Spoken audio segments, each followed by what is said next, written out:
Good afternoon, ladies, and thank you for joining us in Far Above Rubies today. I'm so glad that you're here. We are about to reach 1,000 members. If you are having a great time in this group, please go find a friend that you think could benefit from being here with us, growing together, and ask them if they'd like to join this group. We're diving in to Ephesians chapter 5 today. I could do a week's worth of devotionals on the armor of God that is found in this chapter, but we're going to focus on the shield of faith for just a moment. 2 Corinthians 5:7 says, "We walk by faith and not by sight." My friend, if you are trying to make it through this life without faith in Jesus Christ, without absolute, unshakable faith in Jesus Christ, you are making life harder than it needs to be. Hebrews 11:1 says, "Faith is the substance or the confidence of things hoped for, and the evidence of things not seen." Your faith is the evidence of things that you cannot see. It's what tells your spirit, hey, it's going to get better. Tomorrow is going to get better. My miracle is on the way. That's what faith is. My miracle is on the way. Faith is being unshakable in the knowledge that Jesus Christ is the same yesterday, today, and forever. That's faith. Hebrews 11:6 says, "But without faith, it is impossible. It is impossible to please God." You need faith in order to please God.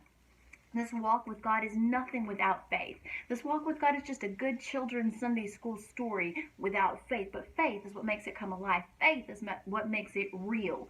So how do we gain or strengthen our faith? Romans 10:17 says, "So faith comes by hearing, and hearing by the word of God." The word of God equals faith. More word, more faith. The word of God is like fuel to the fire of your faith. If your body is tired and weak and worn out, no energy, well, guess what? You're probably not eating right. You're probably not filling your body with good things. And if your faith is shaky, if your faith is struggling, if your faith is having a hard time, then you're probably not feeding your spirit with the right things. You need to feed your spirit with the word of God. That's why the Bible tells us the word of God is our daily bread, because we feed our spirit the word of God. It is our daily bread. It is what we consume, and it is what feeds and fuels our faith. I'll share some links later on in the day. We're going to be traveling and being in the airport for a while. I have some time.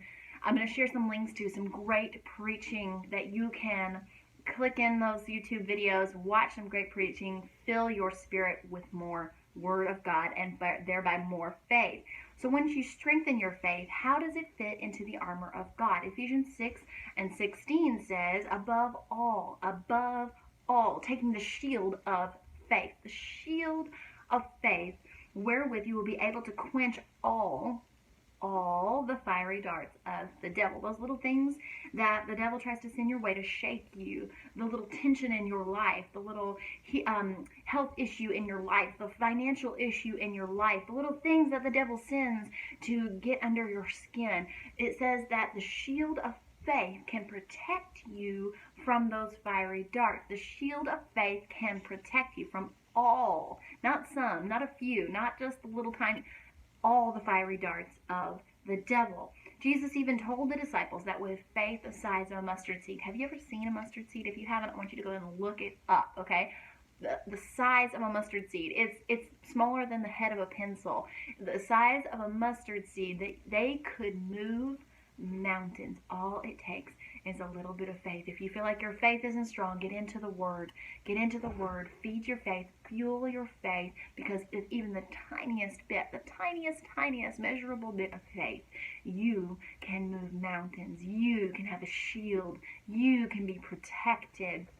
Your challenge today is to read Ephesians chapter 6 and share something below in the comments that spoke out to you. Share another piece of the armor of God that you love. And your second is to feed your faith. Feed your faith. Get into the word. Listen to some extra preaching this week. That I am challenging you directly to do. Listen to some extra preaching, not just at Sunday or Wednesday when you're at service. Listen to some extra preaching. I'll try and put some links below pretty shortly of some great, phenomenal men of God preaching the word to fuel your faith. Listen to it while you're driving down the road, while you're doing your dishes or your laundry. Listen to it while you're cleaning your house or while you're at work. Put some earbuds in if you have that kind of job, and listen to the word of God. Feed your faith. Fuel your faith. If no one has told you lately, you are valuable, you are loved, you are cherished, and your worth is far beyond rubies. God bless you all, and I will see you tomorrow.